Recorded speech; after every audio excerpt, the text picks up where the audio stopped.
Hi everybody and welcome to Photo Finds. This week is for September 16th, 2014. I'm your host, Nick Russo. Let's go ahead and get started at Disney's Polynesian.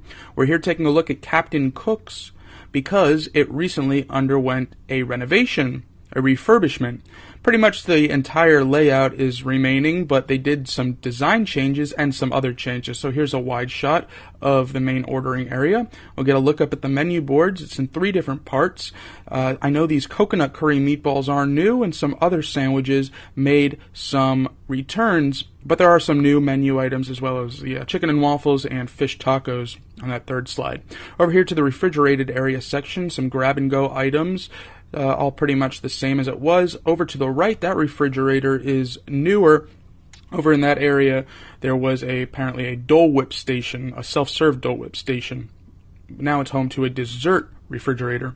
Here's one of the larger dining rooms. Like I said, the layout is pretty much the same as it was.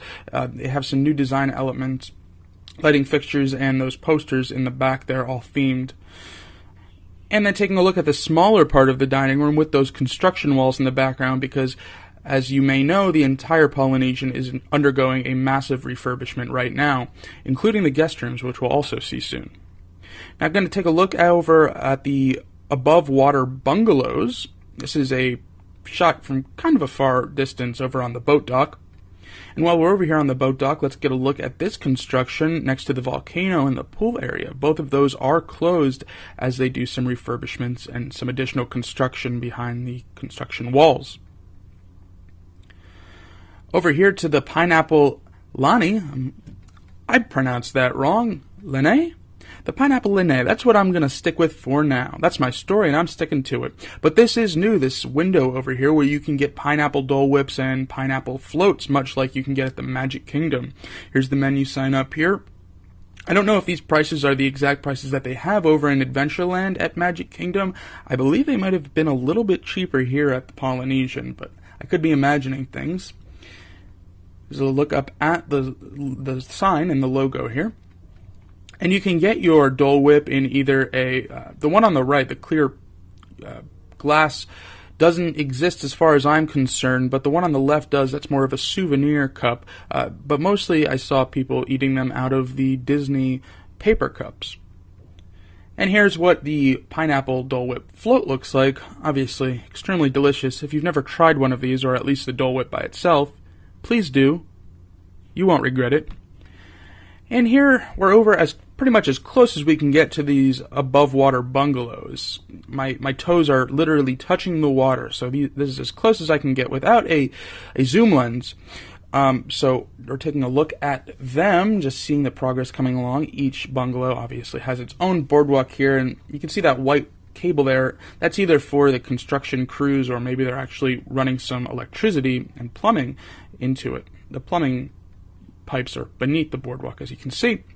I'm going to get a closer up look, as close as we can possibly see. What we're looking at, what I want to bring your attention to, is the design of the roofs. I believe there's only 2 different designs, and they kind of jump back and forth. If you look at the first one and then the third one in this shot here, you can see that those 2 have the same designs upon the roofs, and then the one in the center has a different one, and that's kind of the pattern as you go down the line of the bungalows.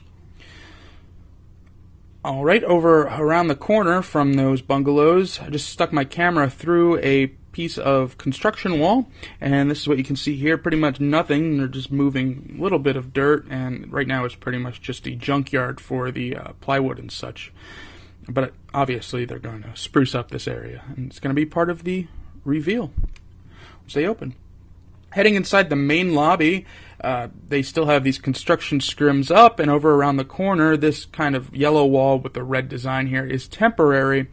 I believe it's probably just made out of some masonite or something like that. Very thin, maybe some plywood, but it's just standing temporarily, and as you can see, the drafting for the plans is pinned up against this wall. So this is what the resort will look like when it finally opens. The lobby, anyway. Heading over to this merchandise location up here on the 2nd floor next to the monorail station. This merchandise location was here previously, but they did some refurbishments here as well. And over in this area, there were some animatronics of Mickey and Minnie, which they got rid of and did some new theming up here. Heading over the bridge to the monorail station, looking down on some additional refurbishments, they drain these lagoons over to the left, and not lagoons, little ponds from the left and right of the lobby entrance, and they're doing some refurbishments down there as well.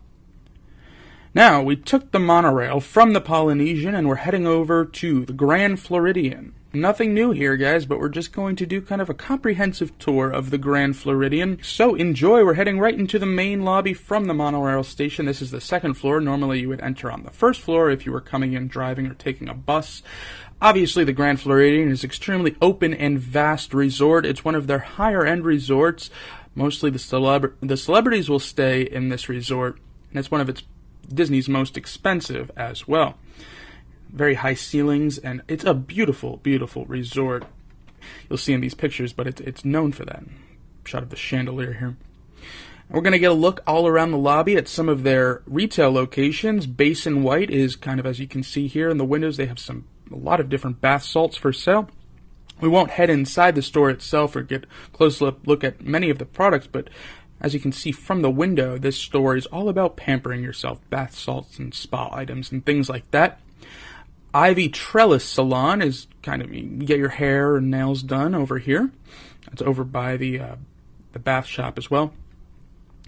One of the big things of the Grand Floridian is that they always have a band playing here on the second story of the lobby up on this balcony. And when the band's not playing, they have a piano player down on the floor level.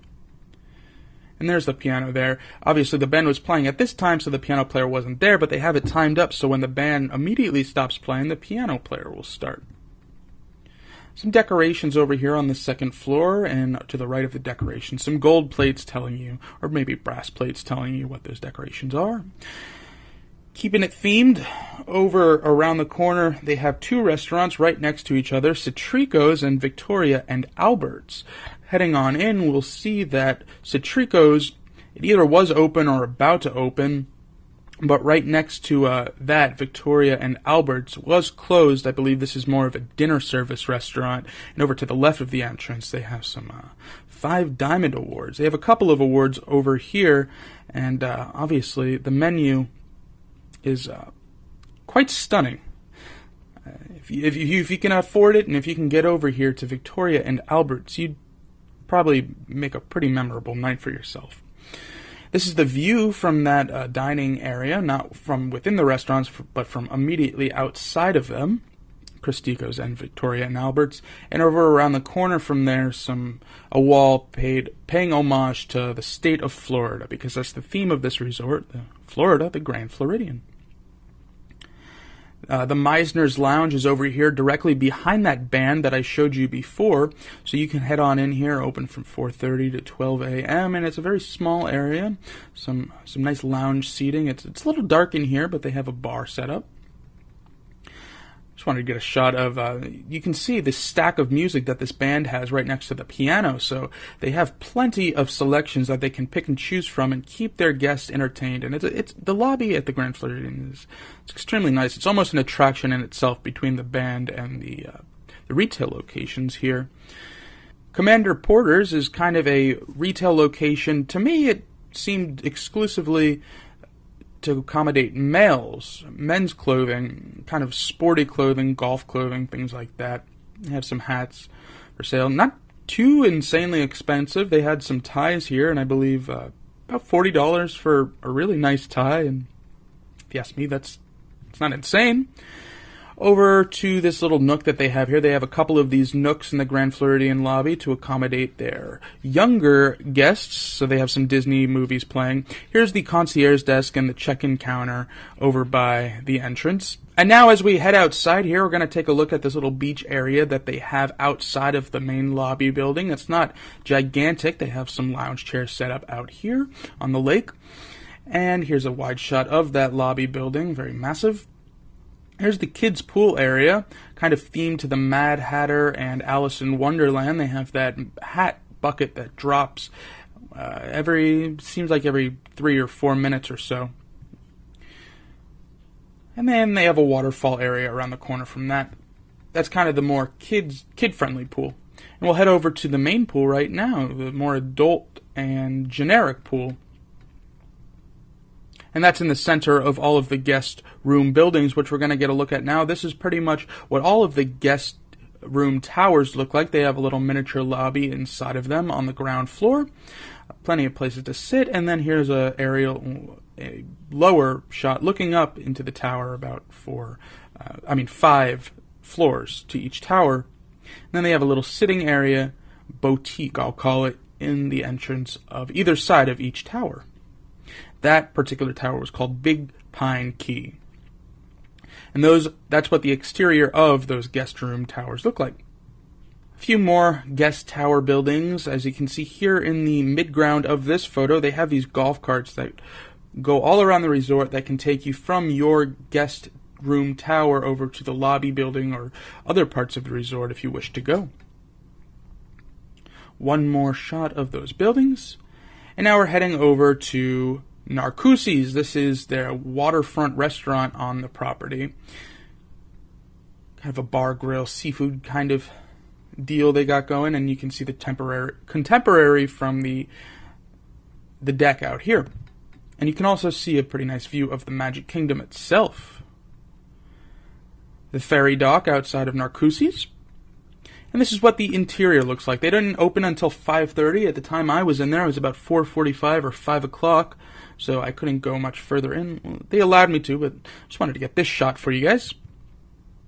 The Captain's Shipyard is where you can rent various kinds of boats out here. You can rent this yacht. I took a shot of the pricing menu, and actually maybe I didn't, but taking out that yacht for an hour was about $700. So if you can't afford that, maybe you can afford these pontoon boats, or maybe these small skiffs, the motorboats that you can find at other Disney hotels as well. Heading into Gasparilla Island, this is the grill that's pretty much open all the time. When nothing else was open, this quick service location was open, and a lot of people were eating there around 4:30, 5 o'clock. They have some grab-and-go options too, and we'll get a close-up look at the menu, some pizza, sandwiches, burgers, that kind of thing. And there's the seating area for Gasparillas. All right, ladies and gentlemen, I hope you enjoyed this installment of Photo Finds. We visited the Polynesian and headed over to take a quick tour of the Grand Floridian. No Halloween stuff this week, as you can tell, but we're going to get back into the swing of Halloween next week when I cover Halloween Horror Nights 24 for you guys. Thanks so much for watching. As always, I'm Nick Russo, and until next week, have fun, guys. Bye.